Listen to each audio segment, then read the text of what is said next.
अस्सलाम वालेकुम जी। तो आज की जो वीडियो है वो है एयरलाइन कमीज़ के ऊपर।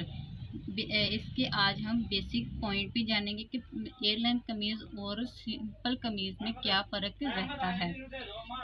कमीज़ की लंबाई है 40 इंच, तीरा है 15 इंच, कंधा है 10 इंच, चेस्ट है 25 इंच, कमर है 21 इंच, हिप है 26, कमर की जो साइड की सिलाई है वो है 14 inch, shoulder to waist line है 16 inch, shoulder to hip line है 24 इंच, घेरा है फुल। ये एयरलाइन में आप जितना भी नहीं कुछ पॉइंट्स भी होते हैं वो भी कर सकते हैं और फुल भी रख सकते हैं जितना आपने आपके कपड़े का घेर हो। ये एयरलाइन कमीज़ में आपको नाप लेने लाजमी है। इसके बाद मैं आपको अब कपड़े पे लेकर चलती हूँ। पहले ये कपड़ा है, इस पर हम कमीज़ को तैयार करने वाले हैं। पहले इसको अच्छे से इस्त्री कर लूँ। ये लीजिए, ये मैंने कपड़ा अच्छे से बिछा लिया है। अब नीचे बॉर्डर से ऊपर की तरफ मैंने अपनी लेंथ लेनी है 40 इंच, क्योंकि इसका जो ये नेक है वो बना हुआ नहीं है, इस तरह से है। तो इसमें आप अपने से कोई भी एक्टिविटी कर सकते हैं कि आपने जब भी इस तरह का खास करके नेक हो, अगरचे इसमें नेक हमारा बना हुआ होता तो हमने ऊपर से ही इसकी लेंथ लेनी थी। अब ये नेक नहीं बना हुआ, सादा इसकी ड्राफ्टिंग है, तो इसलिए हमने नीचे से ऊपर की तरफ लेंथ लेनी है। ठीक है। अच्छा जी, तो जो है हमारा अच्छे से मैंने कपड़े को जमा लिया है। जिस तरफ भी कोई भी कान वगैरह मेरी निकल रही थी वो मैंने निकाल दी है। अनइक्वल कपड़ा मेरा ऊपर की तरफ आ गया, इसको कट करने की ज़रूरत नहीं क्योंकि ये मेरी लेंथ के बाहर है। तो इसके बाद मैंने अपने तीरे का निशान लगाना है। तीरा मेरा है 15 इंच, 15 इंच का हाफ करेंगे इस तरह से। तो इसमें हाफ इंच सिलाई मार्जिन रखेंगे तो कुल हमारा आ जाएगा 8 इंच। 8 इंच ही हम यहाँ पर भी निशान लगाएंगे और 1.25 इंच यहाँ से डाउन देकर 8 प्लस पर मैं एक लाइन लगाऊंगी। इन सबको मैं सीधा कर लूँगी। इस लाइन को पहले मैं स्ट्रेट करूँगी आर्म होल के, फिर ये लेंथ को मैं स्ट्रेट करूँगी इस तरह से। इसके बाद जो मेरी नेक की विड्थ है वो है 6 इंच, तो 3 इंच हाफ होगा, तो हाफ के बाद थोड़ा सा कुछ पॉइंट छोड़कर इसको मैं ऐसे शोल्डर डाउन की शेप दूंगी इस तरह से। ठीक है। अब मेरी है shoulder to waist line. Half inch सिलाई मार्जिन छोड़कर शोल्डर टू वेस्ट लाइन आएंगे, तो शोल्डर टू वेस्ट है मेरी 16 इंच पर इस तरह से, और शोल्डर टू हिप लाइन है 24 इंच पर। इसके बाद हिप मेरी है 25 इंच, 25 का हाफ करेंगे और निशान लगाएंगे। कमर मेरी है 21 इंच, इसका करेंगे हाफ और निशान लगाएंगे।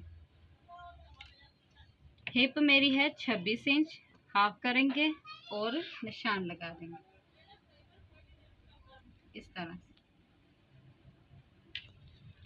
अब एयरलाइन फ्रॉक में आपने ये करना होता है, पहले मैं आर्म होल यहाँ से 1.5 इंच पर निशान लगाऊंगी और राउंड का शेप दे लूँगी। यहाँ पर कितना गैप देना चाहिए ये मैंने अपनी सिंपल कमीज की कटिंग में अच्छे से बता रखा। आप उसको मुकम्मल विजिट करेंगे तो आपको इस चीज़ का भी अच्छे से मालूम हो जाएगा कि किस चेस्ट साइज में आपको यहाँ से कितना राउंड देना है। इसके बाद एयरलाइन कमीज में जो बेसिक पॉइंट होता है वो ये होता है कि जो आपकी कमर होती है इसमें आपने 1 इंच की लूजिंग देनी होती है। जैसे कि मेरा 10 प्लस था तो अब मेरा 11 प्लस आएगा। इसके बाद इन निशानों को आपस में मिला लूंगी इस तरह से। ठीक हो गया। सॉरी, इससे मिलाना इस तरह से। इस तरह मिलाने से फिर यहाँ पर मैं हिप को भी इस तरह से मिला लूँगी। अच्छा जी, अब नीचे जो घेरा है हमारा, ए लाइन कमीज में आपने ये करना है कि जो आपकी, अगर आप छोटा घेरा रखना चाहते हैं ए लाइन कमीज में, तो आपका जितना भी हिप है 26 इंच है, 26 इंच इसमें आपने करने हैं 10 इंच प्लस, यानी कि इसमें आ जाएगा 1 2 3 4 5 6 7 8 9 10, ये 36 इंच। 36 इंच का आपका नॉर्मल घेरा होना चाहिए। इसमें हम 36 इंच रखने वाले हैं। ये हमारे कपड़े की विड्थ इतनी नहीं, लेकिन हम इसमें जितना हो सकेगा हम उतना ही रखेंगे, तो इससे हम इसको स्ट्रेट नीचे तक मिला लेंगे इस तरह से। अगर आपने रखना हो ज़्यादा घेर, तो उसमें आपने ये करना है कि जो आपकी ये हिप लाइन है ना, इसको आपने निशान नहीं लगाना। यहाँ से जैसे कि एग्जाम्पल के तौर पर आपने रखना है फिर, अच्छा जी, तो अगर आपने रखना है नॉर्मल घेरा हिप एयरलाइन कमीज में, तो आपने 26 इंच में 10 इंच करने हैं जमा। ठीक हो गया, तो आएगा 36 इंच। और अगर आपने बहुत बड़ा करना है घेर, तो आपने क्या करना है, जो हमारी 26 इंच का, इसको हमने 2 टाइम जमा कर लेना है। 26 और 26 आएगा यहाँ से 52, यानी कि ऑल राउंड जो हमारी बॉडी शेप था, बॉडी का जो मेजरमेंट आया था वो था 52। तो आपने 52 तक आप इस नाप के साथ घेरा 52 तक आप खुला रख सकते हैं, इससे ज़ायद नहीं। इससे ज़ायद की जो इसके जो कॉर्नर है वो नीचे की तरफ डलकेंगे, इसलिए आप सिर्फ 52 तक इसका घेरा बना सकते हैं। तो आपने जब 52 घेरा एग्जाम्पल के तौर पर रखना है, तो आपने हिप लाइन का जो ये निशान है ये आपने नहीं लगाना। आपने अपने 52 का जो है, सॉरी 52 यहाँ आ रहा है, तो इसका करना है हाफ। हाफ करने के बाद आपने लगाना है निशान। निशान जैसे कि एग्जाम्पल के तौर पे आपका आया है यहाँ पर, तो आपने जो ये हमारी हिप लाइन है ना, सॉरी वेस्ट लाइन है, इससे इंची टेप को रखना है और इस तरह से मिलाना है, इस तरह से,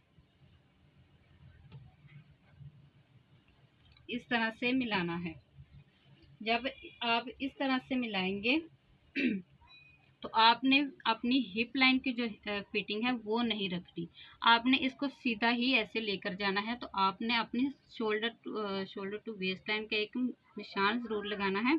यहाँ तक आपकी कमर की सिलाई ज़रूर आएगी, लेकिन आपने यहाँ पर फिटिंग अपनी हिप लाइन की नहीं लगानी। आपने जस्ट अपनी ऊपर की जो फिटिंग है ब्लाउज़ की वो फिटिंग रखनी है, आपने हिप लाइन की जो फिटिंग है वो नहीं रखनी ना ज़्यादा घेर में। अगर आप नॉर्मल घेर रखेंगे तो आपने 10 इंच ऐड करके, तो इसी तरह जैसे मैंने बता रखा, फिर जब आप 10 इंच इसमें ऐड करेंगे तो आपने यहाँ पर हिप लाइन की जो फिटिंग है ये लाजमी देनी है, उसमें नहीं आपने छोड़नी। फिर इसके बाद आपने आगे को 10 इंच की इस तरह से अपनी फिटिंग बनानी है। तो जी यहाँ पर मेरा जो है साइड का जो कपड़ा था वो आपने देखा कि कम ही था, तो इसलिए मैं साइड पर पलटा करूँगी। इंशाल्लाह पलटे के भी मैं आपको तरीकाकार बताऊँगी। तो यहाँ पर आपने अपनी मर्ज़ी से सिलाई मार्जिन रखना है, जितना आपको चाहिए आपने उतना सिलाई मार्जिन रखना है। मैंने 2 इंच रखा है, तो आप अपनी मर्ज़ी के मुताबिक यहाँ आप इसको स्ट्रेट भी छोड़ सकते हैं। मैं इसको स्ट्रेट ही छोड़ूंगी इस तरह से। कभी कभार ज़रूरत पड़ जाए तो आप इसको लूज भी कर सकते हैं इस तरह से।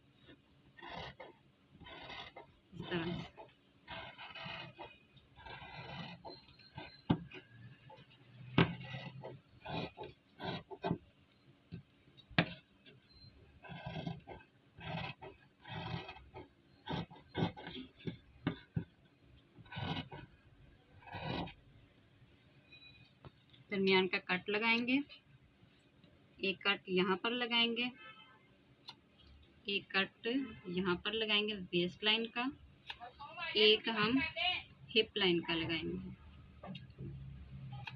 और एक आप लेंथ का भी लगाएंगे।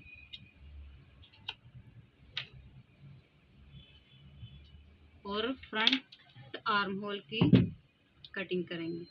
फ्रंट आर्म होल की कटिंग कहाँ से करनी है और कहाँ से नहीं, ये भी मैंने अपनी सिंपल कमीज़ में बता रखा है। अच्छे से आपने उसको भी विज़िट करना है और आपको अच्छे से फ्रंट आर्म होल की कटिंग की छटाई फ्रंट आर्म होल की जो छटाई की जाती है उसका अच्छे से मालूम हो जाएगा।